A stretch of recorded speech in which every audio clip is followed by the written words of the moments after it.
با ارزشترین نعمت، عزیزترین چیزی که به پیشگاه پروردگار عالم است دعا است. چیز؟ دعا.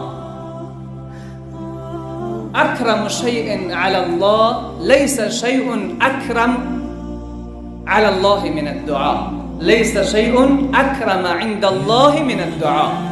حدیث امام ترمذی است. هیچ چیزی به پیشگاه خدا مکرمتر، معزز، محترم از دعا نیست که یک بنده دست خود را بلند بکنه.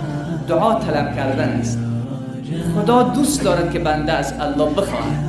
یکی از بزرگان دین میگوید الله 3 تا چیز به بندگان خود داده. اگر بندگان این 3 تا چیز را، شکرش را به جا کنند و بدانند الله چقدر اونها را تکریم کرده، چقدر الله رب العزت و جلال اونها ارزش قائل شده،